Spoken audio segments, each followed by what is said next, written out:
Hi. Hello. Hello. My damn intro got cut off. Hi, welcome everybody to a brand new Five Heart podcast live on YouTube, Facebook, and as always, X. I'm your host, Greg Mahachko, my co-host, co-pilot, good friend, Minnie Hunt. Hello, Minnie. How are you doing tonight? Good friend. When did I become a good friend, Greg? Let's think about this. Let's reminisce about the good old days. Was it when I threw you a birthday party? It might have been that or episode 400. Just recently? No, I'm kidding. Thanks. Jeez. Well, it is what it is. How are we doing? We have some football stuff going on right now. I can't believe we're here. Thank you everyone for being here with us. There's a bowl game going on in case you didn't know. I'm vaguely aware. What is this bowl game? No, I'm kidding. I know. It's called the Orange Bowl. And I have a question for you. Oh, okay. What do you think of the Orange Bowl logo? I'd have to look at it. Okay. You should look at it because it's okay. Blah. It's very blah. It's definitely not. Oh, yeah. Okay. It's very the forgettable. Capital One Orange Bowl. I remember. I like the FedEx Orange Bowl. That one's fun. Don't you love like the vintage Orange Bowl orange? You know, the one with the smiley face and Well, yeah. Yeah. The one that they incorporated in the FedEx Bowl, when FedEx was a sponsor. And FedEx was the sponsor for a long time. Jimmy McNutty is starting off already. What's Jimmy saying? I'm stuck on Google image. He says Dylan Raiola is blah. Wow. No, he is not. Not at all. Mm-mm. Let's see. Vince Watson says Minnie's going to change the Orange Bowl logo now. I am. Let's improve that a little bit, guys. Come on. I feel like any graphic designer worth their salt could do something better than what it is right now. It's kind of bad, yeah. But last I checked, it was tied. So it is, yeah, 10-10. Okay. I have a litany of tabs open because there's a lot to cover tonight. Hopefully, I've got my phone on airplane mode, so I'm not sucking down the Wi-Fi there. So hopefully we can get through. We are expecting more inclement weather in my area. They've already canceled school for the boys tomorrow. So it's just beautiful in Arizona. You should come and try it sometime. I was this close to going to Arizona last spring. Didn't quite make it down there. Huh. Well, it's usually sunny most days. I'd say like 98 to 99% of the days here are sunny. When they're cloudy, it actually depresses me still. So I can't imagine living where you live. We had sunshine today, and here's the thing: when the ground is covered in snow, if there's even just a little bit of sunshine peeking through, you've really got to wear the sunglasses because it's just reflecting like crazy. So, yeah, I had sunglasses on today. We had a lot of sunshine today. You get sun that way. You actually get your skin burnt. You can get skin sunburn get burnt that way. Yeah, sunburn. Blaine Cole says I have to visit the Grand Canyon. I do. It is on the list of. Well, first of all, I haven't traveled, domestically enough. There's so much that I would love to see. Grand Canyon is in the top 5 of that list, honestly. So the Grand Canyon is amazing. If you're going to go to the Grand Canyon, I highly recommend being in shape enough to hike down, though. Okay, what's your other recommendation for people like me? Well, I mean, you can take a donkey. I've seen people do that. I drive enough to ride. I'm pretty good at. I'm not going to finish that. You can helicopter in too. That sounds like me. Yeah.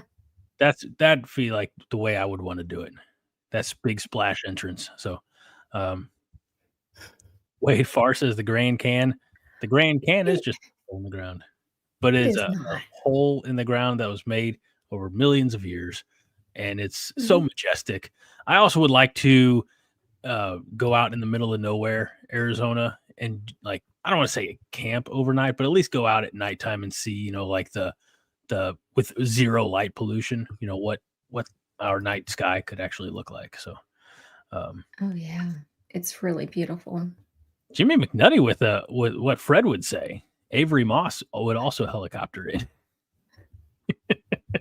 God, Avery Moss. What was that? Bo Pelini's like second to last year or something. That I'll tell you what, that is the reference that just keeps on giving. It's like the Jelly of the Month Club. So Yes. Yeah. So in the winter, you might just want to, plan a trip to the Southwest. You would enjoy it. Maybe not California, but Arizona for sure. Fred says that I want to lick toads in the desert and have a vision quest about John. I think what would be even more fun, Fred, is if I had a vision quest with John. I think John and I should go down there and lick some toads together. He's not even here. Let's see. Carl Penn says Red Rock National Park and Sedona are even better. He's so right. They're really beautiful. And also then there's Monument Valley on the res. That's the magical place. When you're talking about going somewhere and looking up at the sky, no pollution, no lights from a city. That's where the magic is. He's right. Carl Pence, good one. Is Aaron Keene right? Arizona meh. No, he's not. Oh, only because he lives in Colorado, which is beautiful. I mean, Colorado's gorgeous. Fred says, Greg and John having a vision quest sounds like Fear and Loathing in Las Vegas, fueled by Yingling and Delta 8 on the final frontier. And everyone out there, all of you in YouTube, Facebook, and Xland, it's a great time to ask the age-old question. What's Greg drinking today? What's Greg drinking today? Whoa. Speak of that delicious devil, Yingling Traditional Lager. Let's crack this bad boy open. Mm-hmm. Mm-hmm. I see. So, I feel like we're definitely into the off season when we're talking about Greg's vacation spots. I'd say that's pretty right. But there's a lot going on. We have so much to talk about, actually. We do, but I do want to address this question or this comment from Wade because it ties in pop culture, and I'm always here for that. Wade says maybe you can bump into the ghost of the Brady Bunch from the time they went on family vacation. I do remember when they went to the Grand Canyon. However, excellent. More specifically, I remember the cursed tiki necklace on their Hawaii trip. So, and thank you, Blaine. Blaine says, Greg, either I or the graphic need to update hair color. It's true. Look at that.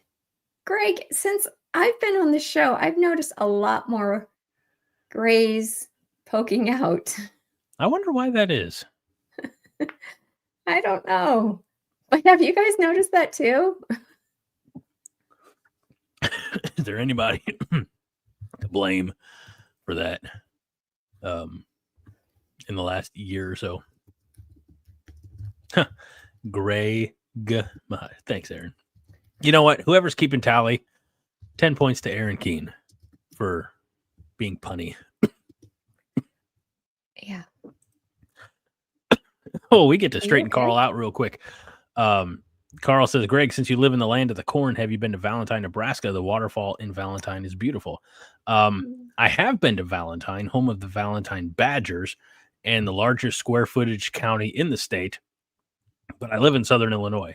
I was in Valentine in my Shadron, Nebraska days when I was the sports director for Stereo AM 610 KCSR and had some basketball games, high school basketball games called out in Valentine. So there you go. Hey, well, la-ti-da. But I've never been to the waterfall. Sorry. Okay. The real crux of the question, I let him down. Yeah, and Fred, I was surprised too. They have the same logo as the Wisconsin Badgers, same colors, everything. It's sad. So, okay, we do have a lot to talk about, Minnie. Okay, we do. I think we should probably get to it. Is there any updates with the bowl game? They're through 3 quarters. It's still 10-10. And it looks like Penn State will have the ball coming out of the break. I know that most people that are here, they're either watching us and watching the bowl game on the other screen or something. But I kind of thought that Notre Dame would like kick Penn State's butt. Yeah, I was hoping. Why? Really? Yeah, Why? Well, I want the winner of this game to really come out strong because I want the winner of this game to win it all because I hate Ohio State and I hate Texas and I cannot root for either of those teams. So whoever wins this game is the team that I will be supporting in the national championship. But okay. I liken a Texas Ohio State game to, as we know, I'm a Steelers fan, so like the hated teams of mine would in the NFL would be like if the Ravens and the Patriots when those two teams would clash in the playoffs, like you root for the referees. Like I can't pull for one team over the other. So I see. Yeah. No, that makes sense. I don't want Notre Dame to win because I think that I'm kind of tired of their crap. In that, yeah, they don't want to be part of any conference. They don't, they just think they're better than everyone else. They go around taking other players from other teams. Like, if you're not part of the conference, don't do that. Stay away.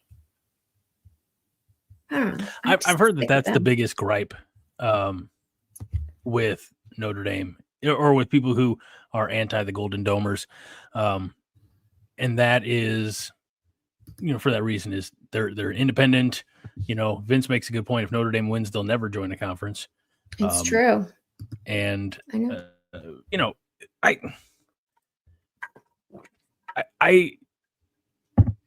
don't know. My thing with Notre Dame is, realistically, it's at least as long as I've been a Nebraska fan, it's not like their success has not been a detriment to Nebraska. Would I think that they would be a tremendous addition to the Big Ten? Absolutely. Do I think that they will have to get there eventually? Yes. Do I think that they will hold out as long as they can? Absolutely. But they have such.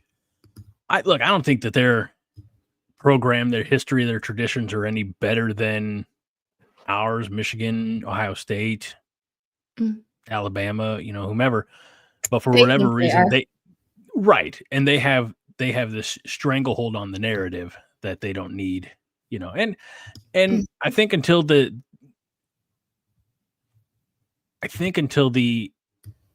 national perception, it really, I don't want to say outcry, but like until there starts to be like more voices speaking up saying, hey, it's time.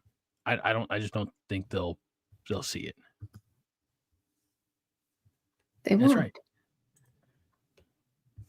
Wade, my favorite movie of all time. I don't care how historically inaccurate it is. Do you really love that movie? That is such a great movie. I love that movie. Yeah. I don't watch it nearly enough. I used to watch it every August. Kind of like there's Thanksgiving to Christmas is Christmas movie season.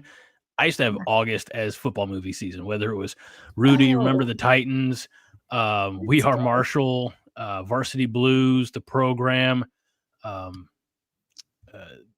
other ones that are The Replacements. Like, I have plenty, but that's awesome. I like that. Well, okay, so let's go ahead and move right past the bowl games since they're still going on. Did you add this? I did. You must. Oh, okay. Do you want to talk about that? I do. If you'll grant me just a minute to get the image ready. Okay. I'm going to talk about tomorrow night. What's tomorrow night? Bowl. It's the Cotton Bowl. It's the Cotton Bowl. Mm-hmm. And they actually stuck with the same logo. Oh, good. Year after year after year, which is not actually that dynamic of a logo, but at least they're consistent. Also pretty forgettable. It's just a piece of cotton. I do wish that they were playing the Cotton Bowl at the Cotton Bowl and not at Jerry's World, especially with the snow down there. See how Texas likes playing. I think Ohio State, would adapt a little bit better. But I would really like to see that actually played. I understand why they're not, but So number 5, Texas versus number 8, Ohio State. I've been watching and listening to sports shows all week. And from what I can gather, almost everybody is wanting Ohio State to win. I can see that. Isn't that weird? I think everybody hates Texas. Not just for how Texas exploded the Big 12, or I guess from the inside imploded the Big 12. From the moment they came in to the moment they, as Leonard Skinner would say, take the money and run. But I just think that as far as I hate using this word. I do feel this word is overused quite a bit in our society, but I can't find a more appropriate term right now. I just think that Texas is so toxic. They're horrible people. What? They should all feel bad about themselves. Why are they toxic and horrible people? Because they think it's all about them. I mean, you talk about Notre Dame thinking that they're special. Texas thinks that the college football world revolves around Texas. More so, I think, than Notre Dame or Michigan or anyone. Texas is the worst. Take their Bevo, turn that sumbitch sideways, and stick it straight up their candy asses. Oh my gosh. I hate them. Things like that. You can? No. I did. No. I'll say it again. No. Take those Longhorns Bevo. Put them right up Steve Sarkisian's poop chute. Don't. You honestly. What are they going to do? Come after me? No, it's just that we have people who actually like Texas, probably. You can't say things like that. Why not? Because. Do you think that they're nice to us on their shows? Do you think that they have anything nice to say about Nebraska? Doesn't matter. That doesn't matter. Take the high road. You know what? There are a lot of times in life I'll take the high road, but not when it comes to Texas. Texas. All right. So tomorrow night, 7:30 p.m. ESPN.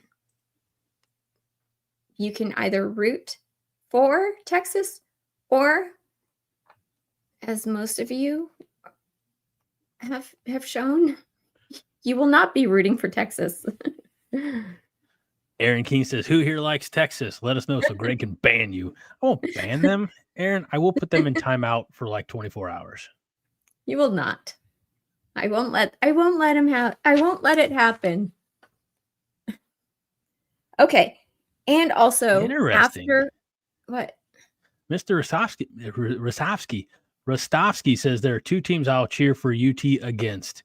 for I'm sorry, I can't say the Ohio State and Iowa, but still fuck the T-Sips. Oh my gosh. I think Aaron Rostovsky had shared with people on Slack that his son is an Iowa fan. Do you remember him sharing that little story? Don't. It was so cute. His son told him that he's going to root for Iowa. So there, Rostovsky. I do remember seeing that. I think that's it. How old's the child, and is it too late to leave him at the firehouse in one of those boxes that ask no questions? He's obviously failed. MK says bad parenting. Wade says, are you going to, this is a programming note, but are you going to be here during tomorrow? Also, no. The 5 Heart podcast is a Thursday night exclusive. I'll probably be doing another show on another channel. That's true. Not always. That's true. We dance around sometimes around schedules and Thanksgiving. But next year we'll have to dance around Christmas because Christmas is going to be on Thursday and New Year's. Oh. Maybe we'll take a couple weeks off. We can't because we're going to have all the playoffs. We're going to have all the playoffs to prepare for Nebraska. That's true. Okay. Yeah. Thinking ahead. I like it. Penn State scored a touchdown to 0, and Melissa just informed us. So is it 17-10? Is that what it is? It'll be 17-17. Oh. Yeah, they Notre Dame scored 17 unanswered points. So that's right. Aaron says burnt orange isn't even a real color. I agree. So. Actually, I totally agree. Primary colors only. Like red. Yeah. And red. Blue. Yeah, this is fun. Who do you like that's blue? The St. Louis Blues. That's what this is. A coaster for the St. Louis Blues. Thanks for looking. Thanks for paying attention. And yellow. That's a nice sticker you got there. It is. Where would somebody find a sticker like that?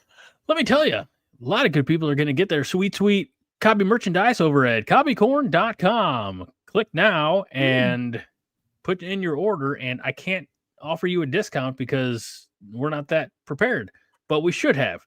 Maybe next week we will be able to offer you a 10, 12, maybe even 15% discount on some sweet merch to get 2025 started off right. Maybe at 25%. I wouldn't hold my breath on a 25% discount, but maybe 15. You never know. And you won't know until you go to cobbycorn.com for all your sweet Cobby merch.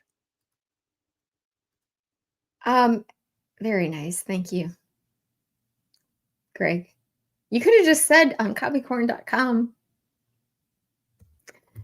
Carl Pimp says, I asked Coach Osborne in 2016, what college team do you hate the most? I know you're not Frozen, so stop. And he said, Coach Osborne said, Texas. Right. Okay. Well, if he said that, then I better say it too.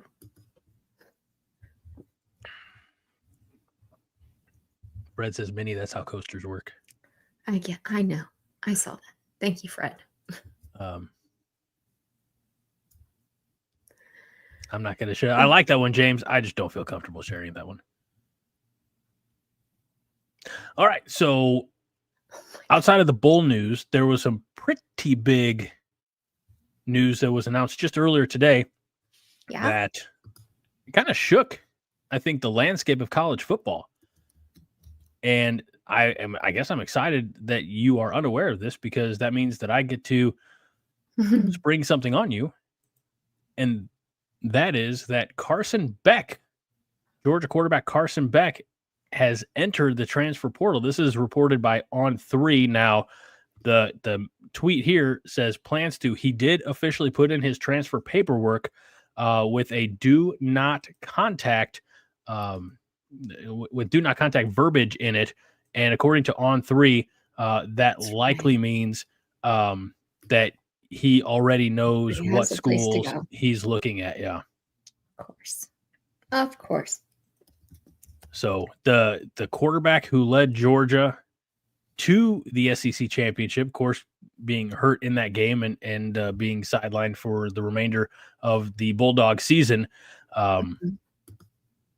is in the portal. A lot of people thought heading into this season that he would be kind of a shoo-in or a lock to head to the NFL draft, but I don't think his season turned out the way it was.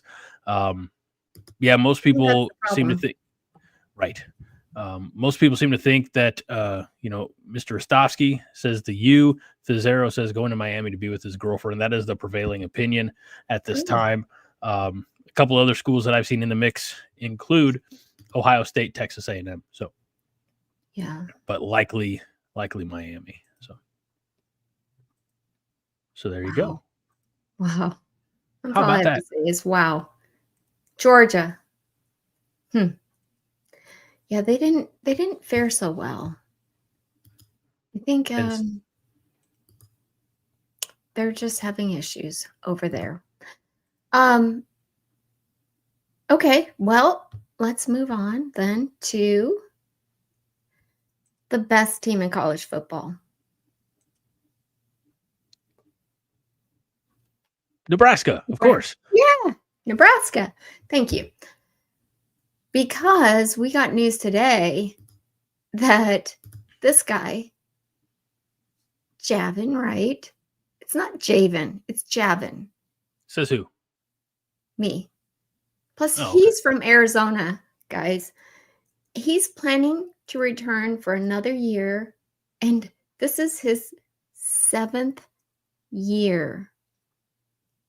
He can rent a car at this point. Like he can travel with the team and then go rent a car for away games. Be like, I'm going to go check out this hot night spot or whatever. I think it's wonderful. The way, sometimes, rules suck.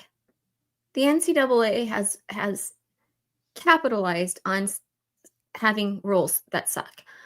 But in this case, he's using it to his advantage because he just today got his hardship waiver granted. Come on, Rostovsky, give me this. Really? Is it Javin? I think it is Javin. I don't think I'm pretty it sure. is. I think I heard Ty Robinson say it in a post game after the bowl game. I think he said Javin. Well, he doesn't even go by his name. I know he goes by nickname. Do you want to know what it is? Is it Jay? No. Dub? No. I don't know where they came up with this. It's Buddha. Okay. Maybe he's very spiritual. Mm-hmm. But Vin. First name Vin, last name Diesel. You guys, this is pretty good. Oh yeah, Vince Watson got it. See? Thank you. Thank you, Vince Watson. Kiss ass. So yeah, he's coming back for another year. That's pretty exciting. We need him. That is a nice boost to defense as far as veteran leadership, guys who are familiar with the program. The fact that Marquise Buford is hoping to come back as well. And we are adding an abundance of defensive backs. Mm-hmm. So, and here before we move on to new players, there's more that we could say about some of the, returning or now committed players, right? What would you like to say? Well, we could talk about Vincent Shavers Jr. or Willis McGahee the fourth as promising returners. We could talk about Dasan McCulloch, the portal linebacker out of Oklahoma, or Marquise Watson Trent from Georgia Southern, who was a Sun Belt Defensive Player of the Year, if I'm getting the you are conference right. correct. 365 career tackles. We have linebacker commits coming in as freshmen in Dawson Merritt, Pierce Newberry, and of course the high school Butkus Award winner, I believe, for best linebacker in the country at the high school level, Christian Jones, Nebraska's very own. We're starting to really see, I think in years past, linebacker was a bigger question mark. But I think we're really starting now to see quite a bit of depth coming into that position. For sure. This is as excited as I think you could get. Because, we took that major hit on defense when Tony White left.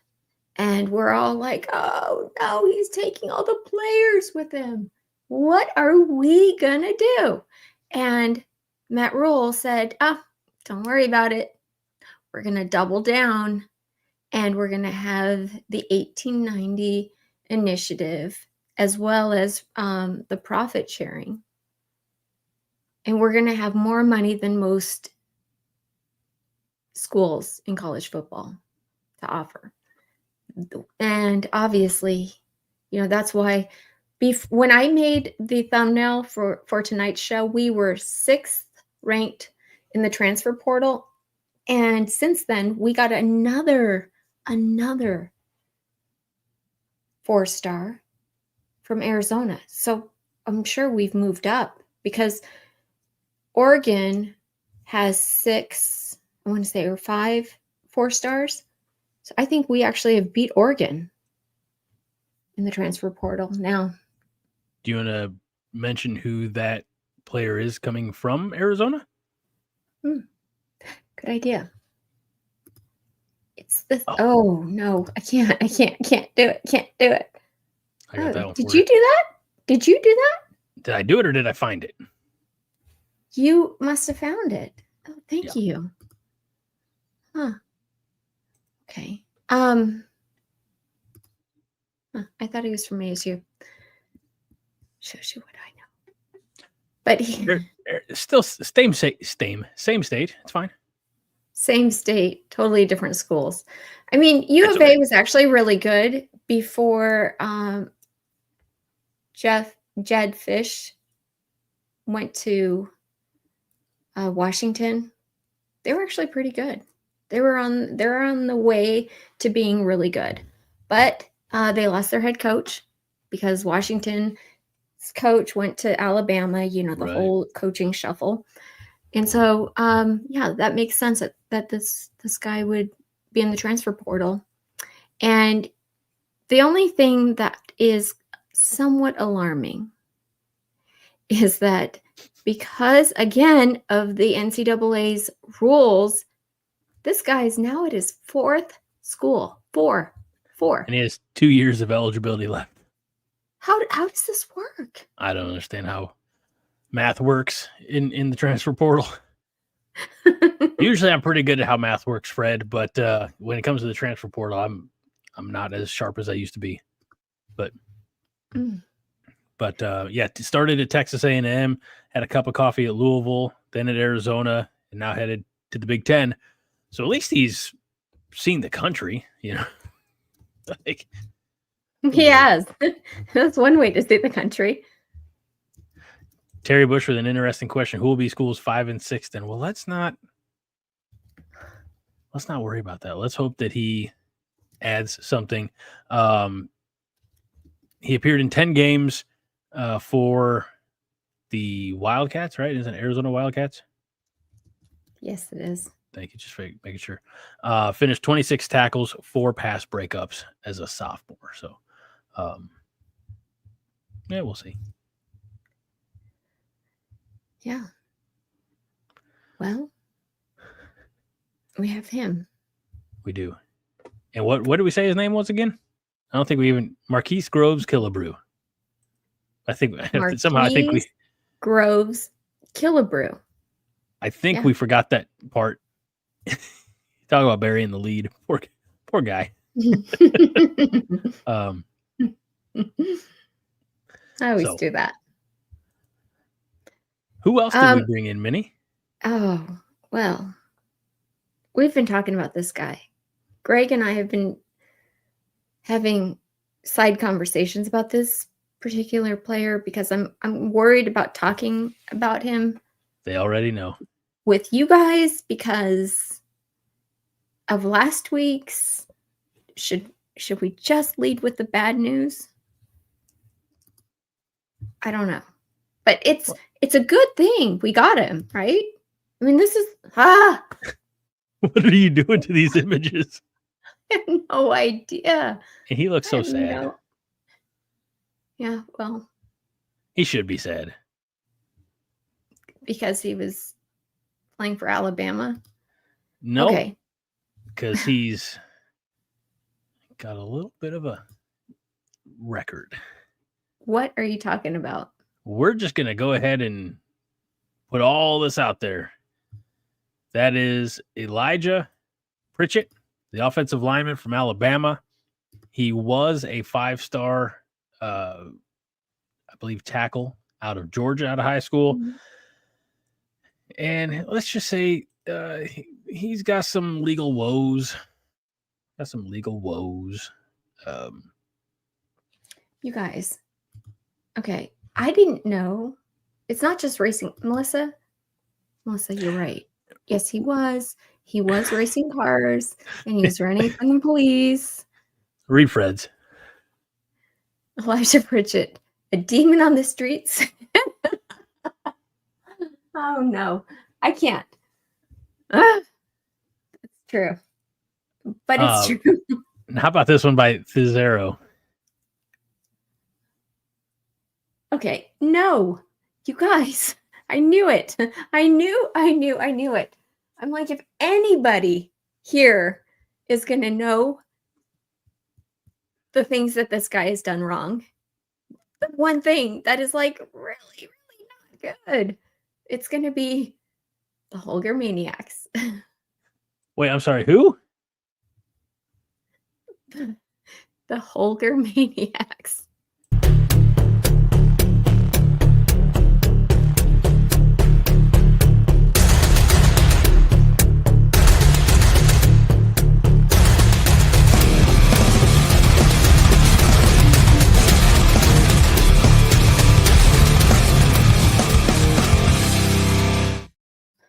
The Holger Maniacs, brother.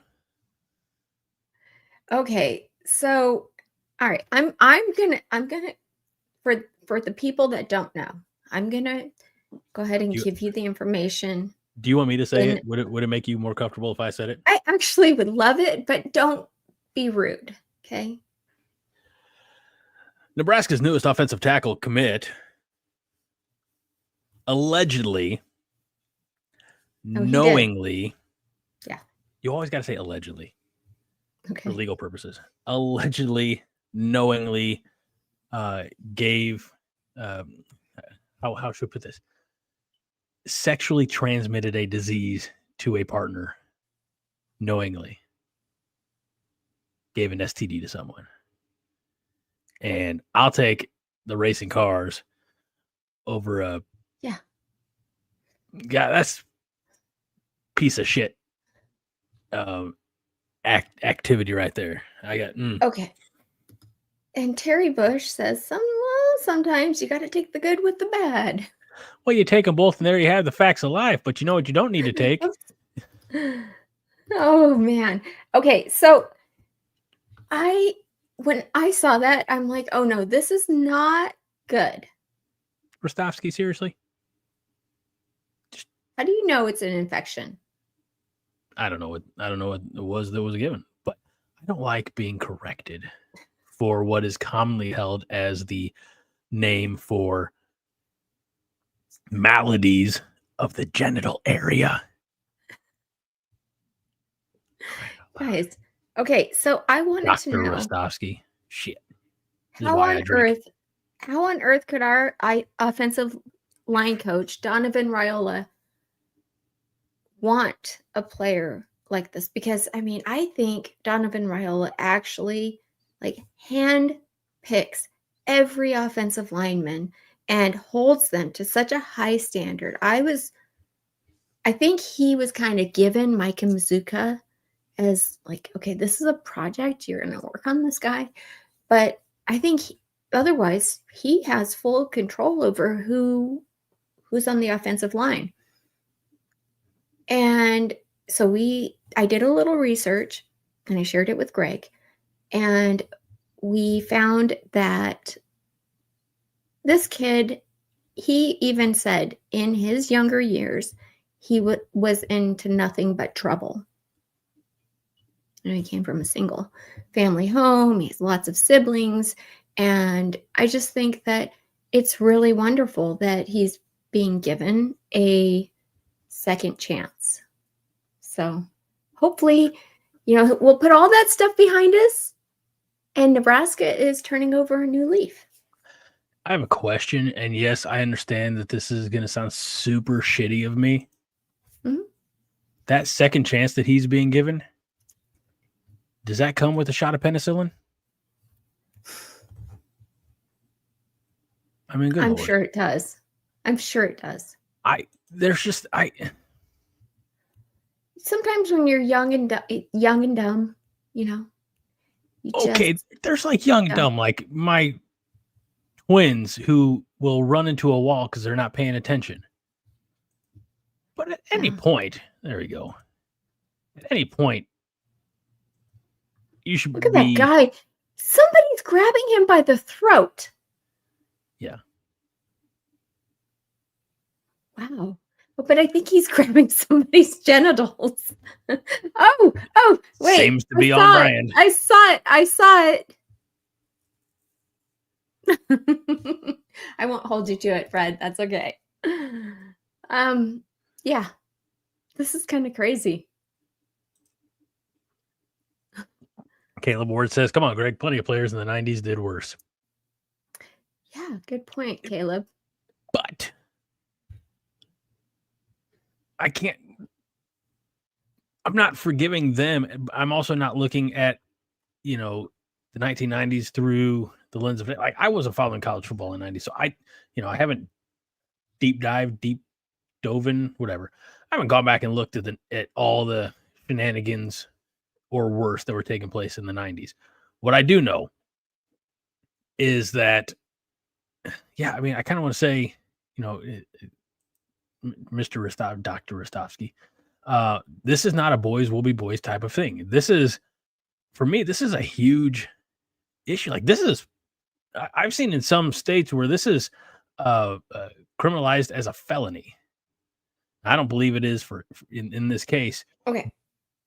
Can I just say one thing? One thing here. Okay. Everyone has heard the stats that your frontal lobe is not fully developed until you're the age of 24, right?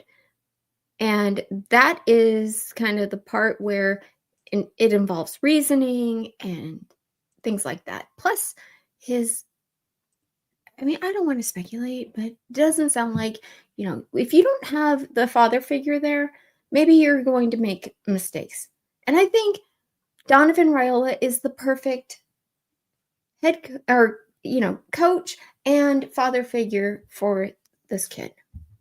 I think it's going to be challenging, but I think he'll probably be more successful for coming here to Nebraska. Plus, he has the ability to be a wonderful player on and off the field. I'm not opposed to second chances. I do want to say that. Second chances in life. We look at what a lot of NFL players got away with, in the last 10, 15, 20 years. Arguably, could be said to be worse than this. And they went on to play and, many of them have Hall of Fame careers. There's something about knowingly doing this. And I don't care if it's one of the more minor STIs, if on the grand scale or spectrum of STIs to ST, some of them can be treated very, I don't know. I'm making medical assumptions on things I don't know. But it's just the fact that, again, the allegations were that he knowingly did that. I do have a big problem with that. Okay. I agree. It's obviously horrible, but Let's hope it was a one-time thing. He learned his lesson. And we can move on, I guess. Yeah. So, and I wanted to take this comment from Wade Farr. He said, "Good thing no war is on if you have to wait till 24 till you're smart enough." I agree. Because 24 is like a magical number. yeah, we let a lot of 18 to 24-year-olds vote, though. So it's true. Okay. This is not a political show. Just get this out of the way because it's turning very political, and I don't even like talking about politics with like politicians. So that's way worse than any of the other things you guys want to talk about. Well, let us move on. So those are players that have committed to Nebraska in the last few days. A couple that we're keeping our eye on, Minnie, would be I'm probably going to mispronounce his name, and I apologize. Is it Shiyazh Pete from New Mexico State? I think that's as good as it gets. Hopefully this isn't. Yeah, it is. I'm so sorry. Excuse me. Guys, I don't know why all my images are blurry. I apologize. But this guy is a beast. A beast. 6'8", 320 pounds. And he's a veteran tackle with 1,900 snaps under his belt. That would round out our offensive line, I feel like. What? I just love this. This is a very dated reference, but Fred says Minnie's graphics are sponsored by Sega Genesis tonight. I love it. 32-bit. I'm so sorry. All good. Yeah, we need more depth on the offensive line. I know that is one that so many people have been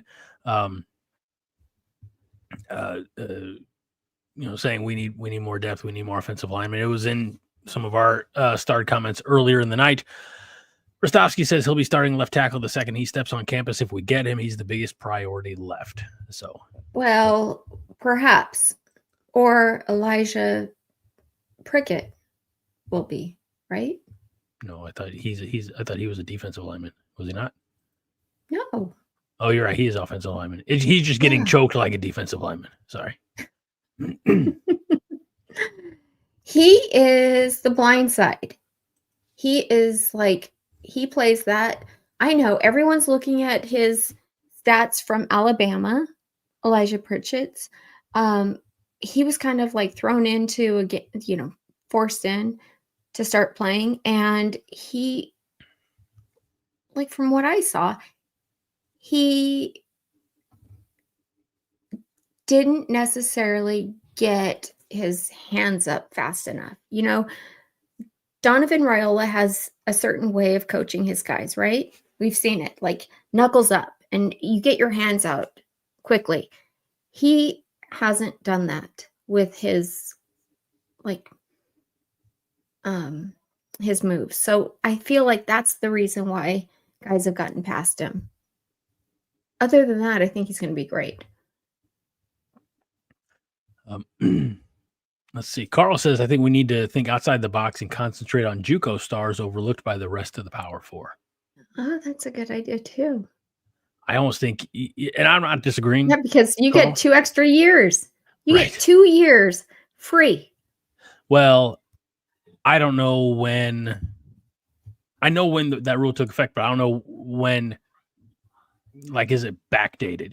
So if you spent the last 2 years at a JUCO, you still have 4 years right now, or is it going forward? It is. I don't know. It is. Yeah, let's just go with that.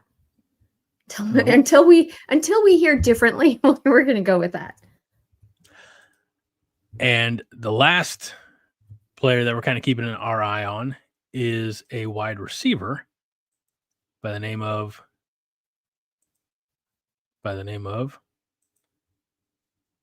I'm clicking it. Nothing's happening. Jonah Wilson. Jonah Wilson. I have I been don't locked see out it. of clicking things on here. They're not I don't clicking. even see it. Is it? Oh, here. I clicked Nothing? it for you. No, It, it's there. it's You're not frozen. that might be why. It's there. It's there. Okay. But we can hear you. Cool. Jonah Wilson. He's a wide receiver from the University of Houston who was actually recruited to Houston by Dana Holgorsen.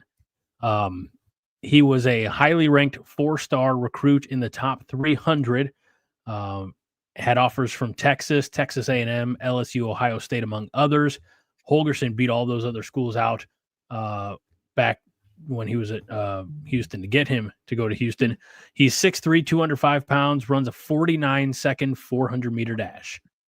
That is one trip around the track, and that is a very good time. In 2024, I would say maybe not utilized, but had 9 catches for 58 yards. Obviously, it's so there's a connection there between him and Holgorsen, and Holgorsen gave him the shot at Houston. So we'll see if there's the picture. We will see if we can't get him up here in Lincoln. Do you want to read Fred's comment, or shall I? Sure. No, I've got it. Jonah Wilson, he's great. I watched his biopic, Jonah and the Whale, where he dated an Iowa cheerleader for a year. I recently watched a whale movie, In the Heart of the Sea, starring Chris Hemsworth and Tom Holland and Cillian Murphy and other people. It's a fantastic movie. It's available on, I believe, Amazon. No, Netflix. It's on Netflix. I highly recommend it to anybody. It is good. I've seen it. I think I've seen it 2 or 3 times because I forget I watch movies. It is really good, though. Okay. Well, I want to go back to the offensive line because I feel like, we've really focused on the transfer portal, on defense, but also now offensive line. It seems like we've been really concerned with what's going on with the offensive line. And I just wanted to touch on the guys returning and how many games they've played. Okay. So we have Gunnar Gatula. He played in 11 games in 2024. We have Henry Litovsky, who played in 12 games. We have Grant Seagreen, who was a walk-on. He played in 7 games in 2024. Sam Sledge played in 4. Justin Evans played in all the games, 13 of them. Tyler Knack. Greg just left. Tyler Knack played in 8 games. Jason Maciejczak played in 9. Brock Knutson played in 1. Jacob Hood played in 2. And Grant Bricks played in 1 game. So we have, all but 3 of them played in 7+ games this past season, which is pretty great. And that's, 3, 4, 5, 6, 7, 8, 10 offensive linemen. 10. That to me sounds really, really good. Especially when you get into the Justin Evans playing 13 and Henry Litovsky playing 12, Gunnar Gatula playing 11. I think we are going to be set next year. And then you add on these other possible 2 guys to make it 12 with a total of 5 veterans. That's great. Yes. Did I mention Jacob Hood? He played in 2 games. Sorry, Melissa. She asked about Hood. Yep, he played in 2 games last season, so he must have redshirted. Aaron Rostovsky says Maciejczak is the guy I want to see more of over Evans. Also, Hood is no longer a thing. He's no longer a thing, really. Did he leave? Oh, that's right. I think he did go into the transfer portal. Okay. Well, he only played in 2 games. So that's not that terrible. Yeah, apparently. Caleb Ward says, I thought Hood transferred. Okay. Hood must have left. So we have 9 guys with quite a few games under their belt, other than Brock Knudsen with 1 game and Grant Bricks with 1 game. And I assume that they're just going to carry them over. And, Rule said in one of his press conferences that offensive linemen, they turn the corner at their 3rd year. That is when they really can start contributing. So all of our guys are getting to that turning the corner part. And that's what I was trying to illustrate, other than the 1 and 2 game guys that we had. Hi, welcome back, Greg. Oh, good old internet let me down again. Okay, Caleb wants to know what was the position of the Houston guy. He was wide receiver, right? Correct. Okay. Sorry, I dropped the ball. No, you did great. I do like this one by Aaron Keene just because it's funny. Aaron says, breaking news. I don't feel better about the offensive line yet. Full story at 10. Good news is 10 o'clock is in 2 minutes. You don't feel better after I went through all of that? Jeez. Aaron, you should feel better. That's what I was trying to do. I was trying to calm the Husker minds out there. Let them know it's okay. Don't look at Fred's latest comment. That's very hurtful. I'm offended. So much I have to drink. Well, I don't think you should be that offended. He related me to Isaiah Nayor. How am I not supposed to take offense to that? About the only thing we can both catch, surely, is a cold. Okay, here's the thing I can tell you about Greg that I've learned in the last year. Uh-oh, he's hiding. I'm hiding. I don't know where this is going. He goes into hiding. Okay. He may not watch football every single day of his life, like I think he should, but he does watch everything Nebraska. And that counts for something, Greg. Yay! I count for something. Me and a couple of nickels in the pocket, we count for something. Yeah. Well, do we want to talk about everybody here wanted Ed Foley gone. They got their wish. Remember? They asked for that. He's still there. He's still on the staff, guys. Not a special teams coordinator. Don't be mean. Yeah. He's a nice. I've always said Ed Foley is so excited about Nebraska football. He's one of the best recruiters there is because he goes to every single high school within a 500-mile radius. He eats at every diner, meets every person that wants to meet him, and I think it's wonderful. You can't pay people enough to do that. I mean, you would think, right? You would think there would just be people lining up because we love Nebraska so much. No. He's the real deal. So I love that he's still going to be on the staff. Yeah, from a recruiting standpoint, I think you don't want to lose that, but an upgrade needs to happen at special teams, certainly. So, real quick, a check-in at the Orange Bowl. Notre Dame has the ball 3rd and 5 from Penn State's 44-yard line. So 53 seconds left in the game. Obviously, they probably need to get a little closer to get into field goal range. We will keep you posted here. Yeah. Well, Terry says looks like they're heading to overtime. So one of those two teams has got to be better than Nebraska in overtime. Because Nebraska is not good in overtime at all in any sport. I really wasn't surprised that they were going to go into overtime.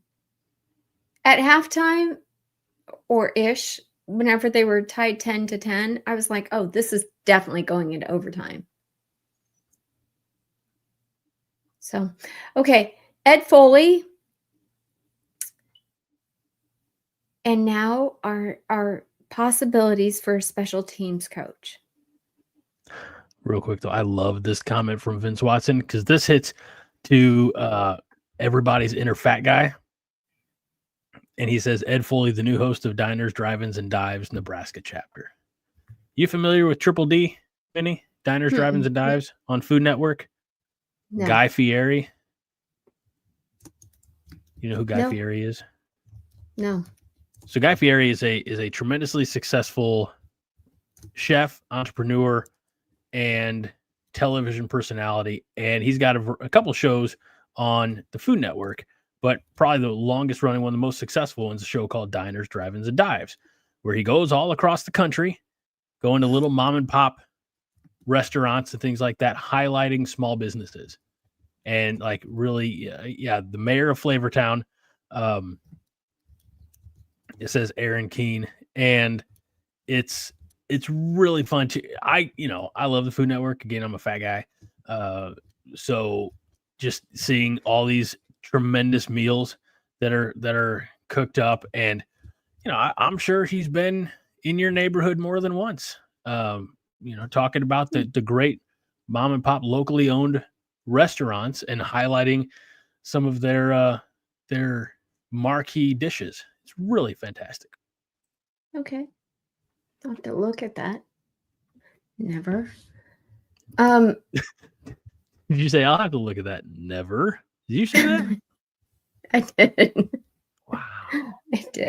I did. Greg, I mean, come on. Okay. I wanted to talk about Ed Foley's possible replacements because we love to speculate who's going to be next. Who are we going to get? And Steve Sipple from Husker Online, he was the first to mention Mike Eckler. And at first I didn't know who this guy was, but he was a linebackers coach under Bo Pelini. Correct. Yeah. And then, okay, so he goes to Tennessee and he becomes a special teams coach. And Tennessee is like kicking butt in special teams. They're scoring. They're blocking field goals. They're doing everything that you dream of special teams to do. Okay? Mm-hmm. And his contract ends January 31st. So people you're saying are thinking, there's a chance. There's already a tie there. He knows Nebraska. But then, of course, other people are saying, oh, why not Bill Bush? He was also special teams. He also made a huge impact. And now we're questioning, why isn't Bill Bush a part of the staff? I have rumors, and I don't even have enough in those rumors to share them here, I don't deal in rumor and innuendo. Okay. Well, I think that Bill Bush he did what he did with our defense once Eric Chenander got fired, I think was simply amazing. He made our defense, it reminds me of what Holgerson did to our offense. He just made sense and everything worked all of a sudden, right? Right. So I think Bill Bush as a coach is probably pretty great. He should be hired somewhere for sure. And I hope we get him. Terry Bush says, if his name is Bush, I want him. Carl says, I do like Bill Bush. Yeah, Fred says, don't know what the deal is, but sure seems like Bush and Rule don't gel. Yeah. Vince says he's making that radio money. No need to go back to coaching. Everybody gels with Matt Rule. He's just that kind of guy. I mean, honestly, he's an easygoing, easy to know guy. I think that it's just a matter of putting them in the same room, perhaps. I don't know. Mr. Ostofsky says, actually, Compton was the first to bring him up. Sybil got the idea from him. So. Oh. Well. Okay, Melissa says it's not happening. Melissa, who do you... I love Melissa's takes. Melissa, do you think it's going to be somebody we don't even think of? Like some coach we don't even know? Or do you think it's going to be somebody like we're like, oh yeah, that'll work? Or just anybody in chat. I'm curious. I'm curious what you guys think. Anyways. Well, Fred says apparently not many. It's pretty certain Bush will not coach. I mean, here's the thing. If nothing's ever been said publicly, all we have is speculation. You know. True. And our little Husker minds go wild for things like this.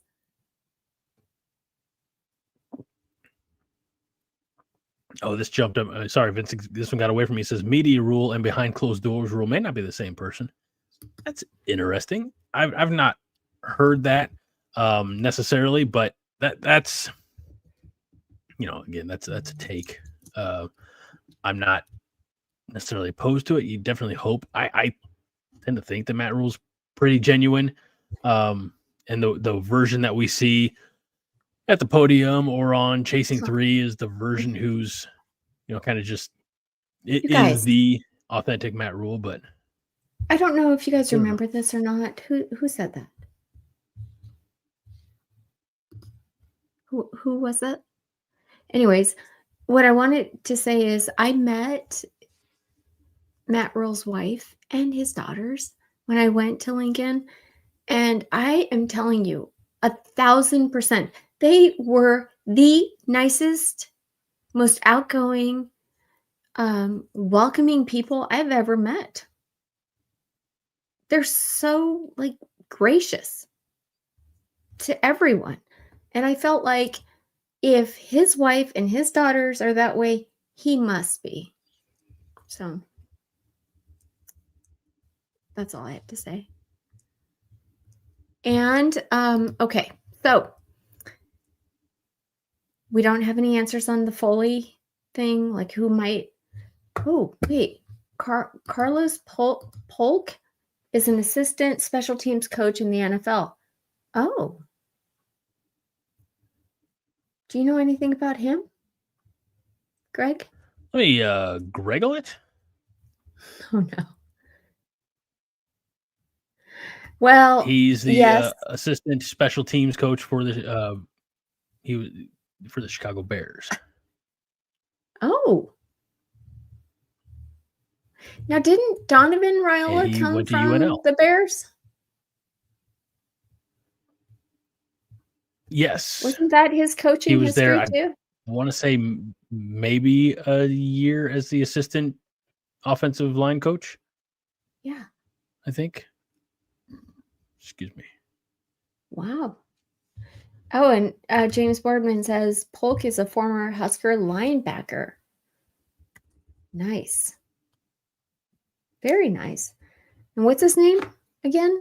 Polk. Carlos Polk. Well, one more to add. Put it on the list. Okay. Rostovsky says, Polk played at NU when the butterfly collar was in. Made me get one.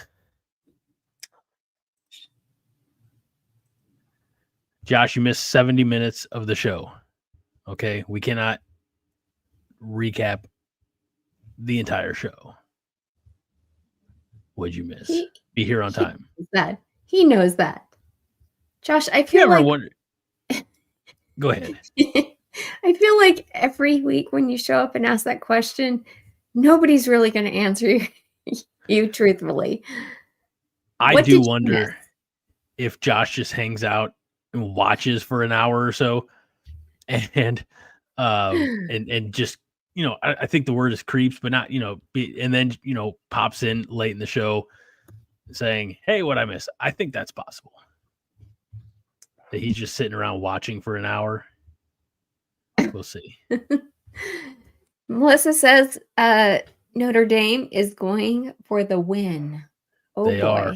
It's 4th and 8. They're at Penn State's 23-yard line with 12 seconds left. So I believe they're going for a field goal to win it. I'm not watching. I'm just kind of following along. And there it is. Domer's won. Domer's won. Notre Dame 27-24. Dang it. You know, I don't have a golden dome, but what I do have is Silver Dome. Wow. Well, you kind of teed that up for me. I'm sorry. I have these sweet golden locks. Yeah. It's good. You do. Look at that. This is the closest I got to being a golden domer.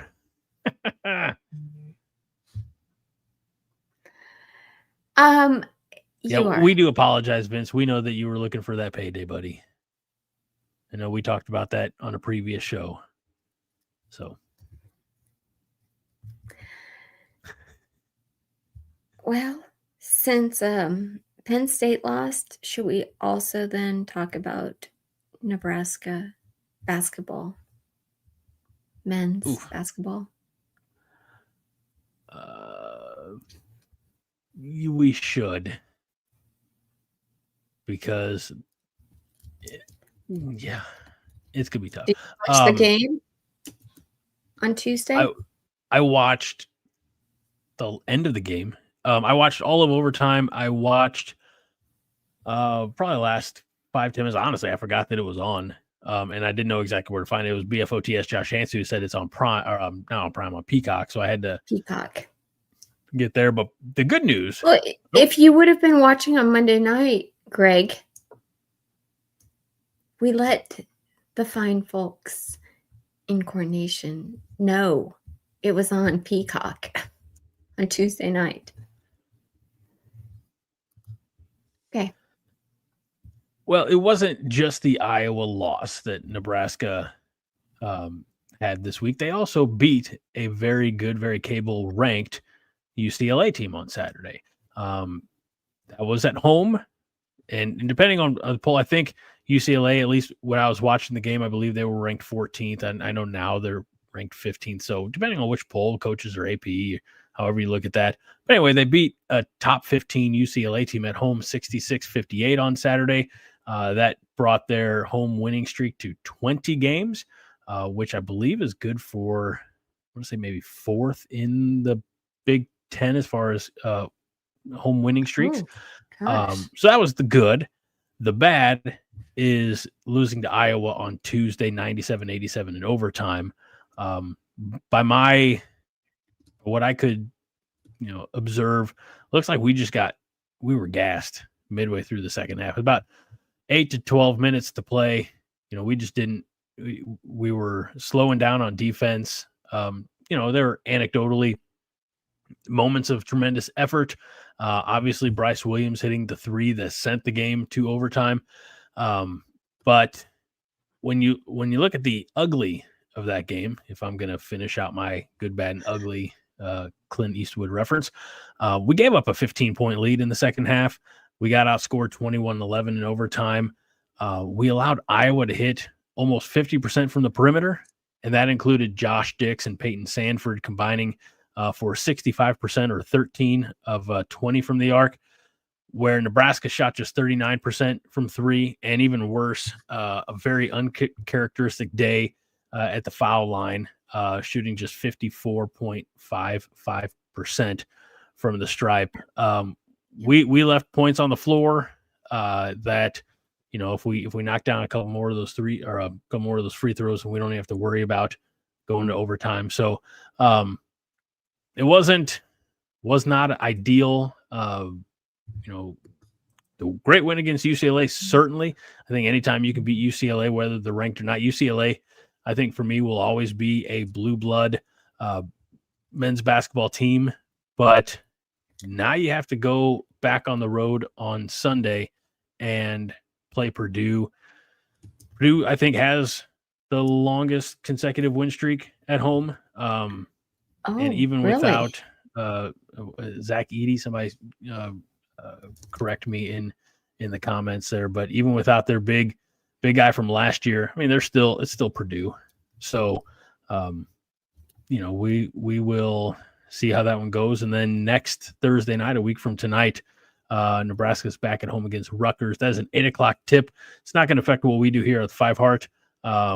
We trust that you all will find ways to watch us and Nebraska men's basketball. So, yes. Well, you know, there's a lot of games to play yet. There Season's is. just getting started. And, you know, one of the things that because I'll be honest with you guys, like the only thing I really cared about before like becoming a part of the show is football.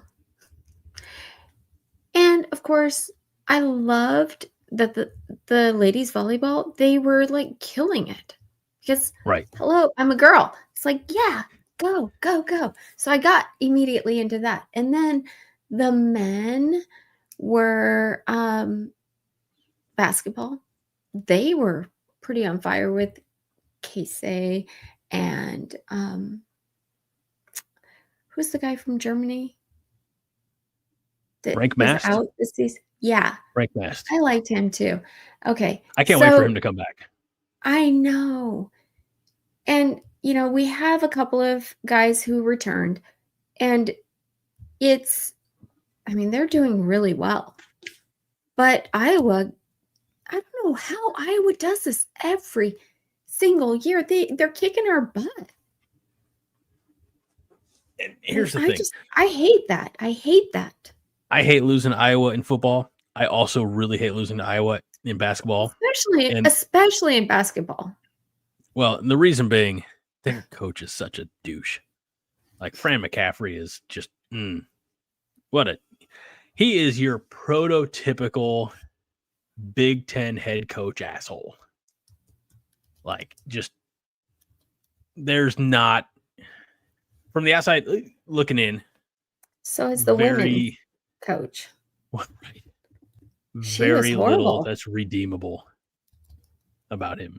So, yeah, no, and you all remember the Caitlin Clark thing from last year, and the women's coach who's like, you know, griping about us, like starting our press conference. Right, yeah. Like, we have a bus or a plane to catch or whatever. Like, well, you all stood. The way I remember that going down, you know, and I wasn't there, but Nebraska as a team stayed out, celebrated because they got the nice win over a very formidable Iowa team led by Caitlin Clark, and they celebrated with the fans. I think fans maybe stormed the court if I remember correctly. Shit, sorry, Aaron. Okay, I feel better now. Don't do that shit to me, Aaron. Come on, man. This is the internet. I believe almost anything, right?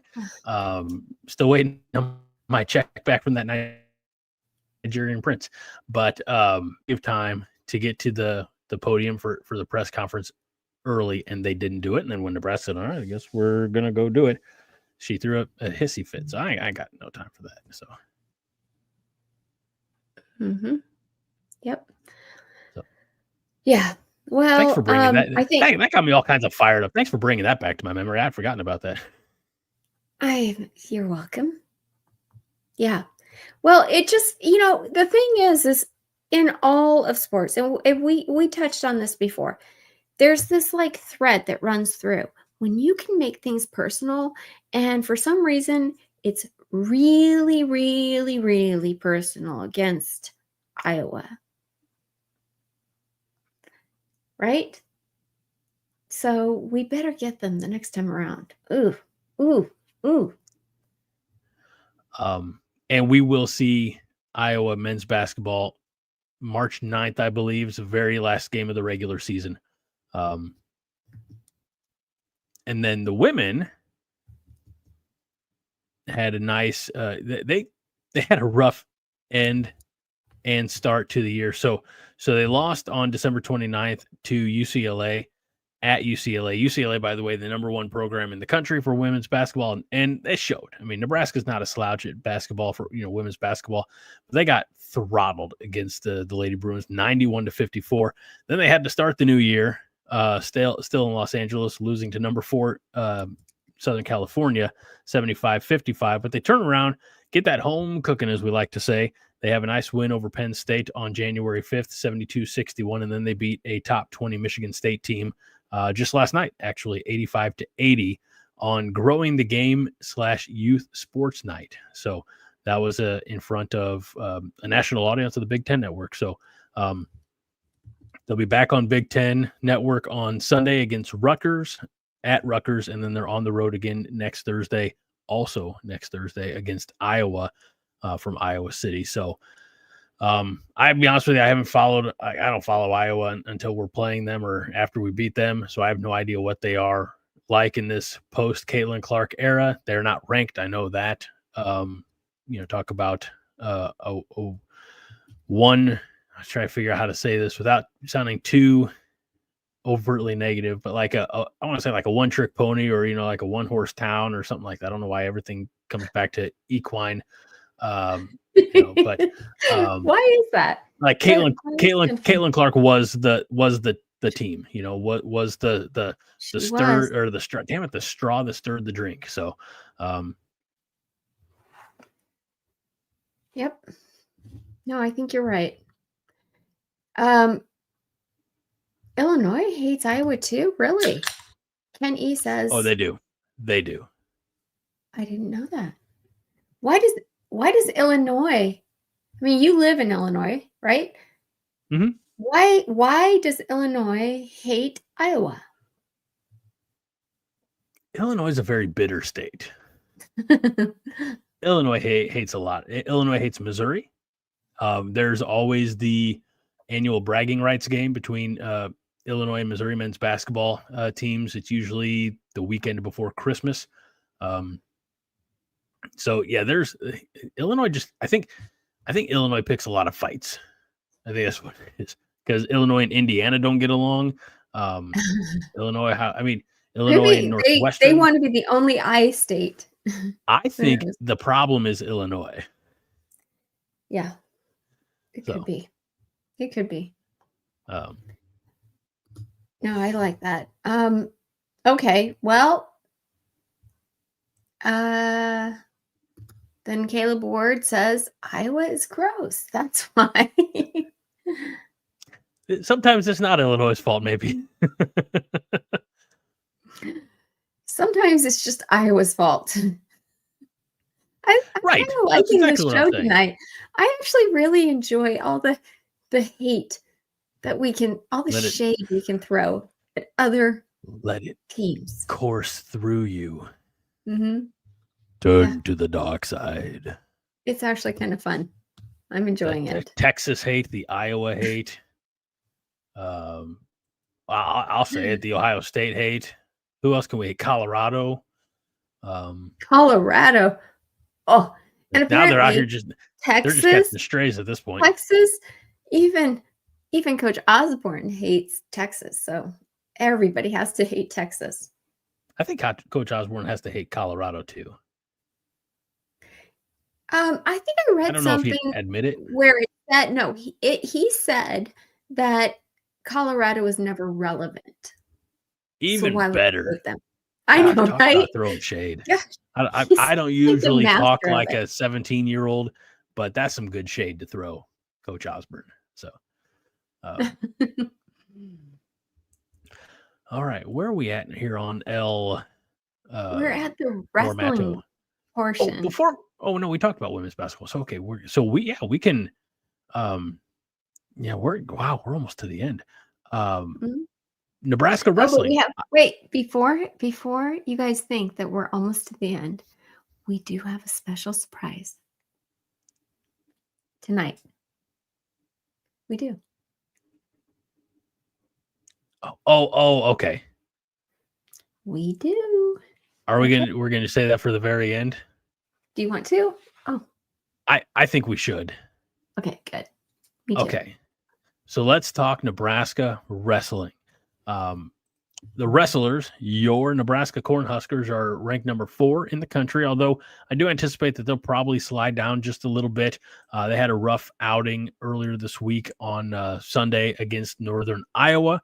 Now, Northern Iowa is not a slouch. They are the number 10 ranked team in the country, but they lost that one and lost it pretty bad, 24-9. This duel in Cedar Falls. That I saw somebody in Slack say, and every time Nebraska comes back from an extended break, they always struggle. Their last duel was on the Friday before Christmas, where they handled business against Nebraska Kearney at Holiday Havoc. Nebraska Kearney and Augustana of South Dakota, so got wins there. So they lost 24-9 against Northern Iowa. Now, this Saturday, again, you can watch it on Big Ten Network. It's going to be number 4, Nebraska versus number 6, Minnesota. And Minnesota has back their 2-time national champion, also Olympic gold medalist, and failed professional wrestler, heavyweight Gable Steveson. So he is back for the Gophers. He's going to be a tough matchup for for the Huskers, or honestly for any team that meets up with him. I haven't seen his stats on the year. I did reach out to we've talked about Beth and how she's the premier volleyball writer that we have, in the state. I think we have the best wrestling writer as well for working for Corn Nation, and also Flow Wrestling. That's Dylan Gunther. Did reach out to him a couple times this week. Hadn't heard back, so I know he's very busy. Hopefully we can get him on as we get further into Big Ten season. Big Ten is the top conference in collegiate wrestling. Obviously, Nebraska at number 4 right now, Minnesota number 6. After Minnesota, Nebraska is going to host. They're going to have almost a week off. Next Friday, January 17th, they're going to host top-ranked Penn State. I like Nebraska's chances more against Minnesota than against Penn State. Penn State's tough. I mean, they're going to be vying for another national, a team title at nationals in March. So I'm not that knowledgeable about wrestling. I fully admit that. I do hope Dylan can join us here, but I do know that Penn State and Minnesota are both some tough outs in Big Ten wrestling. So, okay. Well, best friend of the show, Josh Hansen, says, understatement, we got throttled there. So, and also, Fred says, I thought it was Fred. Maybe it wasn't. I must not have highlighted it. But another person said, yeah, we totally just blew it. And then best friend of the show, Josh Hansen, also says, sorry. Everyone, hit like, please. That's a nice reminder. Thank you, Josh, for always reminding people. Guys, hit the like button. If you actually if you're leaning towards it, if you like seeing Greg or myself, or maybe the two of us on Thursday night. Or even if you don't, if you've made it this far, maybe you're just here for our wise words and you don't really like looking at either one of us. That's okay. If you turn your phone around, or if you close your eyes and you pretend that I was better looking or whatever, hit like. The more you hit like, the better looking I get. Okay. And drinks are on me. Pit Snipe Husker says, I just watched the Iron Claw last night. Jeremy Allen White is my new favoritist. Have you seen the movie The Iron Claw? Of course I have. Of course. I About mean, the you know what? legendary Who am about I the asking? legendary Von Erich family. It's so Are you great. familiar with the Von Erichs, Minnie? I am after watching the movie. Yeah. Oh, okay. It's such a tragedy. All that happened to that Mm, family. Obviously, like the yeah. timeline is garbage. Like Oh, it's not an accurate timeline, but the yeah. events actually happened. Carrie Von Erich, possibly the best of the Von Erichs, was in a motorcycle accident that did cause him to lose his foot, and he still wrestled. And not only that, but he made it to the WWF at the time, and wrestled in a prosthetic, and nobody knew. Like he would shower. Story goes that he would shower with his wrestling boots on because he didn't want anybody to know that he only had one foot. So, um, That's but yeah, insane. a lot of tragedy in that family, but it's a good movie. Kind of like So Rudy's, not good. necessarily all 100% accurate, but they hit the high points. So Yeah, it's really good. It's really, really good. I enjoyed it. Um, so yes, that takes care of wrestling. Any other wrestling movies you want to mention since we're on movies? the movie The Wrestler, starring Mickey Rourke, is really good. Mickey Rourke and That is so good. oh Oh my gosh, why can't I? gosh. Marissa Tomei, right? Yeah, Marissa Yeah, Tomei. she's amazing. That is hands down probably the best wrestling movie you could have ever mentioned. Good one. And then the Mickey other Rourke. one, Josh beat Mhm. me to it. Why have a Merry Christmas when you could have a no holds barred Christmas? What is that? I haven't heard of it. No holds barred. It stars Hulk Hogan Oh, and Tiny Lister, I believe. It's from the 80s. okay. So I'm not just gonna say every random thing you put out there, Josh. Rostowski, Foxcatcher. It's not professional wrestling, but Foxcatcher's a really good movie as well. Steve Carell, other people. I here's should know that. here's what I've learned. If you watch movies that are entertaining in the sport that you are like interested in, like when I Mhm. first started liking football, for instance, okay, I started watching a television show called Friday Night Lights. Huh, Right. and I swear it mimicked my team. Similar, Yeah. not exact, Is, is, but it was similar. is it kind of And along it that made me theory of like, oh, I'm sorry, I interrupted you. I no, should have go waited. ahead, go ahead, go ahead.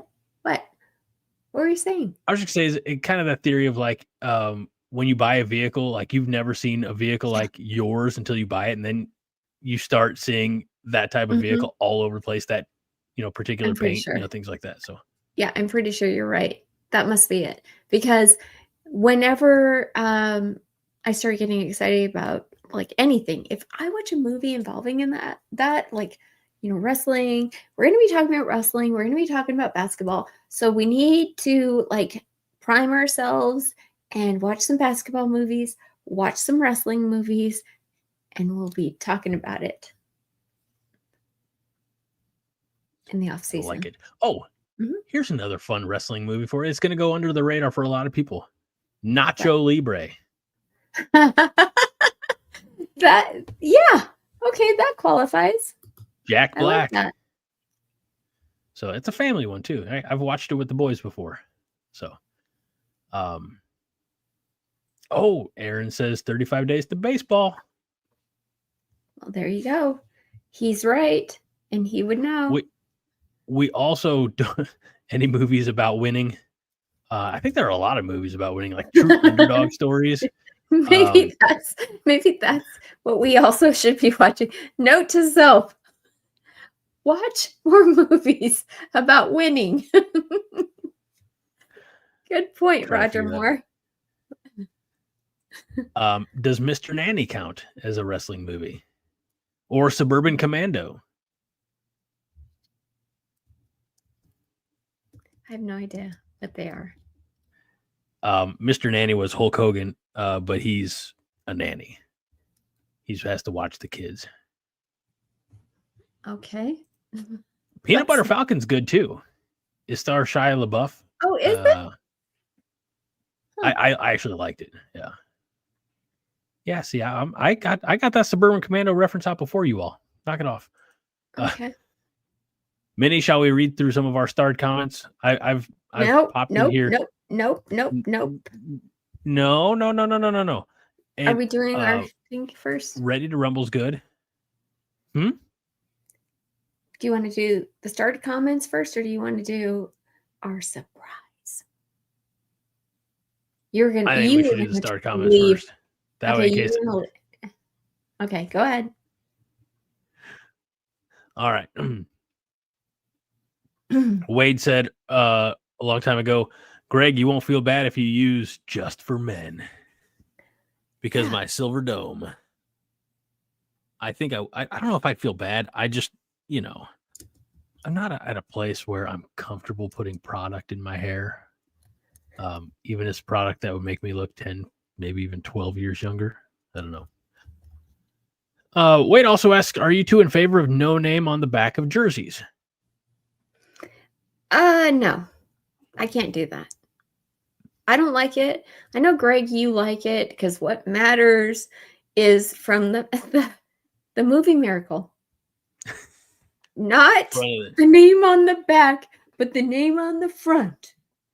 I've never even seen this movie, and I know quotes from it. Okay. You think you can win on talent alone? You don't have enough talent to win on talent alone. I want the name on the back. Yes, I want it. Otherwise, I can't see who's playing. I don't understand. I need notes. I don't understand the game if I don't have names to read. Oh, come on, guys. Roger says Ryan Day is the poster child for Just for Men. And Rowdy Piper's forever an acting legend for They Live. Many of you at least, if you've never seen They Live, you know the greatest line from that movie. I don't know. It's like an alien invasion movie, and Rowdy Piper's there. He's got like a sawed-off shotgun. He says, I'm here to kick ass and chew bubble gum. And I'm all out of bubble gum. That's actually funny. Aaron says no names are the worst, look like middle school jerseys. But Fred says I'm fine with no name jerseys. Plus, Minnie would already know Dylan from Sent Alone. He's not wrong. And Pitt's not wrong either. Pitt, award yourself 5 points. In this time of portal transfers by the dozen, we need names on the jerseys. Mm-hmm. And Roger Moore says, I am hip is the reason for the name on the jersey. And maybe I've said this before, but some of my Husker friends from here in Illinois that I've went to a couple of Nebraska, Illinois games up in Champaign. The dad, we call him Papa John, not that Papa John, but he became a Husker fan just because he liked the name I Am Hip. So, what's not to like? What's not to like? Fred says, do you guys see Carter Nelson had hip surgery? I did. Oh, I was so worried about him. Oh, bless his heart. We did see that. Yeah, he's going to miss the spring, but should come back stronger. I mean, I would hope that a hip recovery is a little easier and a little more manageable than knees, because I know, the knee recovery. We didn't even talk about Thomas Fedoni, but, his departure from the program. But we hope that the hip injury is not going to be a detriment to Carter Nelson's future. Carter Nelson is one of those kids that he's an extreme athlete. And I think Greg just froze again. Hey, am I back? Sort of. Kind of. In a roundabout way. Carter Nelson has the ability to be a fantastic athlete. And I think that he's going to recover pretty well, I hope. I mean, he's out of all of the new talent that we have that is like a redshirt freshman. Or no, he's not even a redshirt freshman, because didn't he play on special teams more than 4 games? I believe so. I believe he. Yeah. Yeah, so he'll be a sophomore. I think he's Josh says the one I'm looking forward to most. Carter Nelson not so hip at the moment. 2 P's like I am hip, but I get it. we'll ask Pitt if you could please deduct 5 points from Josh's overall total for that. It was good, but we're not looking for puns, we're looking for creativity tonight. Yeah. So, oh, look at this though. I think Fred should be awarded some points for this. Greg Headroom. I remember Max Headroom. Yes. It's been a while. Well, yeah, like 4 decades. Has it been? Has it been? I couldn't do it on purpose. Let's see. Diamond Dave with the portal and everyone changing teams. I need names on their backs, or I can pull for number 15 no matter who it is. Well, at least Tommy Frazier reference. Nice. That's who he meant. Right. I'm sure that's who he meant. That's not who he meant. And he also didn't mean Dylan Raiola. He meant Cia Wright. Do you think that if they continue with this tradition, I know this is probably going to open up a bigger conversation, maybe. If they continue the tradition of like the toughest, most hardworking, dedicated, whatever guys are voted into the 0 through 9, the single digit spots, do you think Cia Wright would be voted into one of those numbers, and 2, accept it, or would you think he would keep his number 15? No, I don't think he would be voted into it. I think they're way tougher dudes. No offense to Cia Wright, because I think he's a baller. I love him, and I don't mean any offense to that. I think to be awarded a single digit, you have to have like the intensity where, okay, like we all got upset because Isaiah Nair, he opted out of the bowl, right? Whatever. All of those seniors that got us, I mean, they basically, on defense, the guys, the Isaac Giffords, Marquise Buford, Ty Robinson, and Nash Hutmacher, they put the team on their back, and they willed us to a bowl game. And they were not going to miss it, right? Those are the single digit guys. That kind of like mentality. I don't know. Maybe Cia Wright has it. I just haven't. I don't know.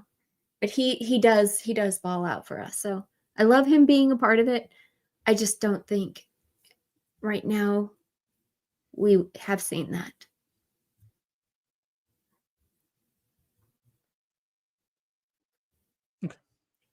No. What do you think? Okay, what do you think? I'm very interested to see. I guess realistically, we'll just know more after the spring and into the fall, right? I mean, I think that the potential is there. I think that he definitely earned his spot. He made the most of the opportunity after Tommy Hill got hurt. And I absolutely think that, he has the potential to be one of those select few.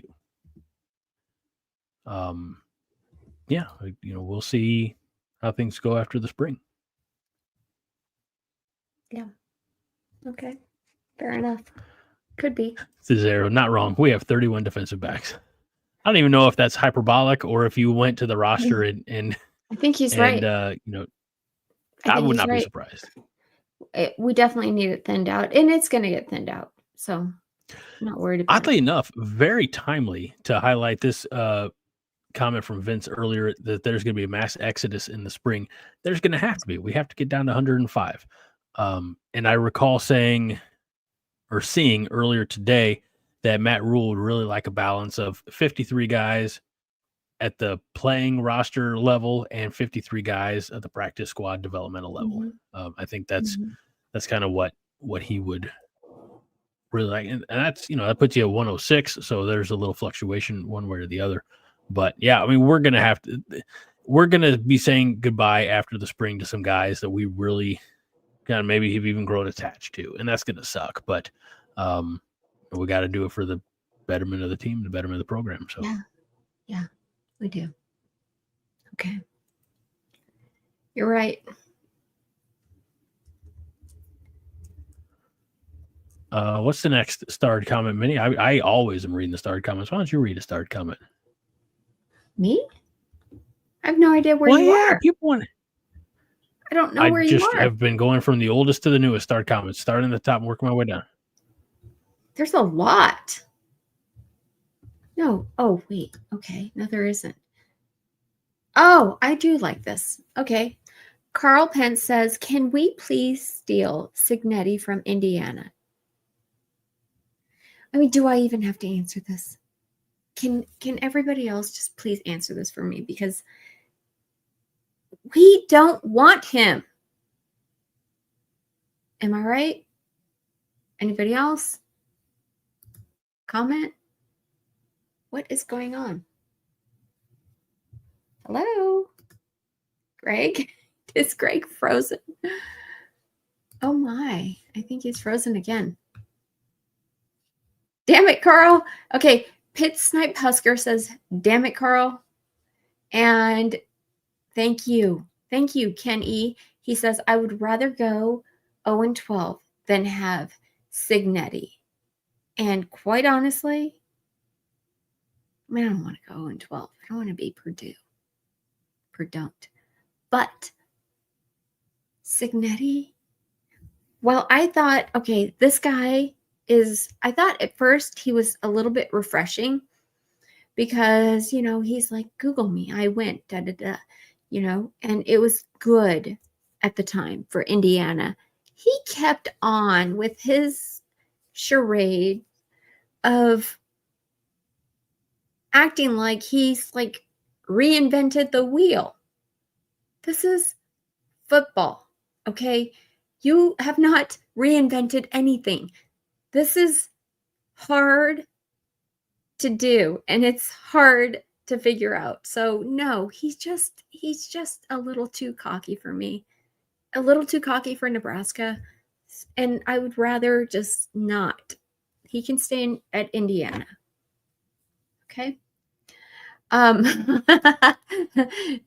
And best friend of the show, Josh Hansen, says, well, Cignetti can come and coach special teams. No, we don't even want him near our special teams. Jeez. Yeah.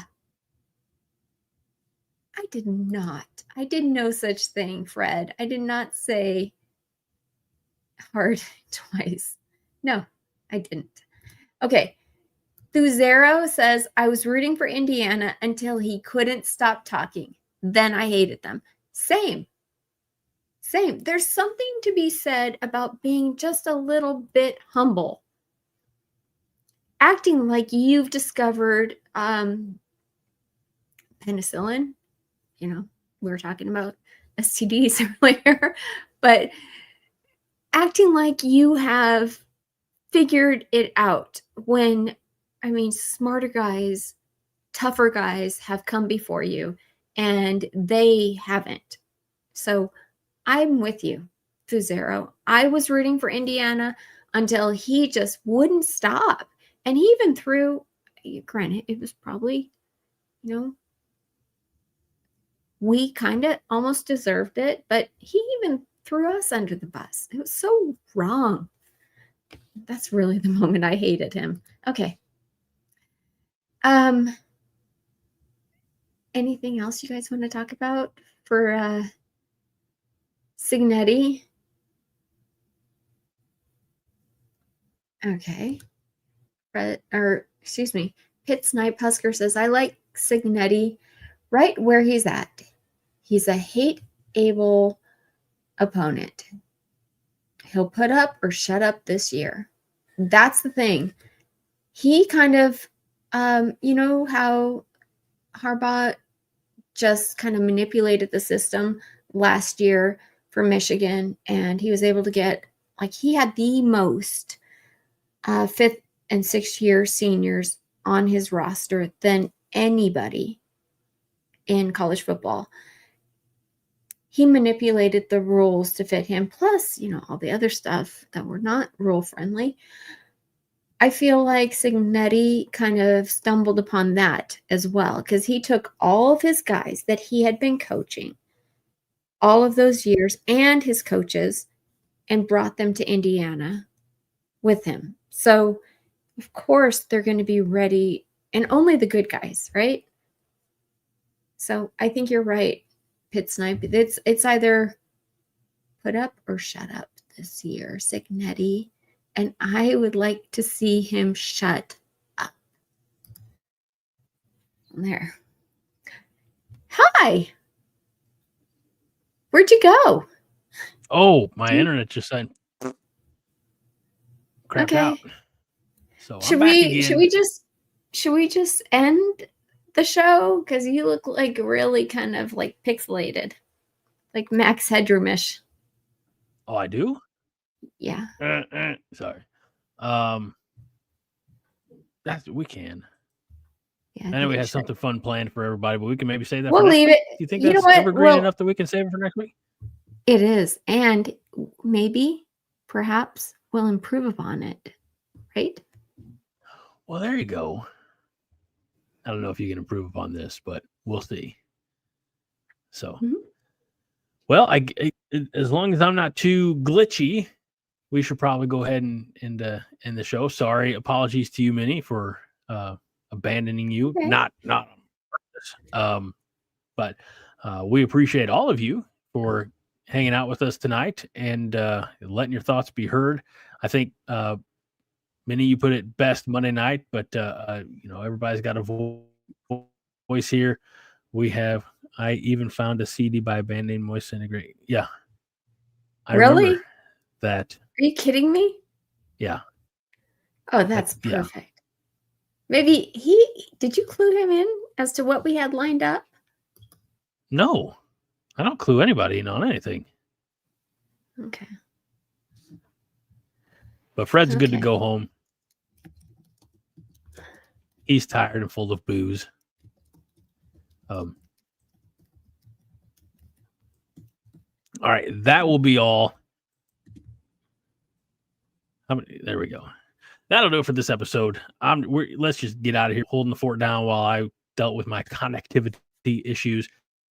Mm-hmm. And again, thank you everybody for hanging out with us throughout the second half of the Orange Bowl. And again, Notre Dame beating Penn State on an almost walk-off field goal, but winning that one 27-24 to advance to play the winner of the Cotton Bowl, which we'll find out tomorrow, which is Texas or Ohio State. So one way or another, let's all pull for Notre Dame because fuck those other teams. So no. Aaron with a great question, but by all, it should be Nerds United tomorrow night, 9:00 Central. And for anyone that's find out.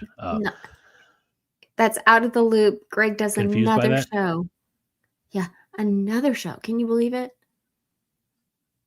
Called Nerds Same United. background, probably the same hoodie, and not even related to this. So it's about nerdy stuff. No.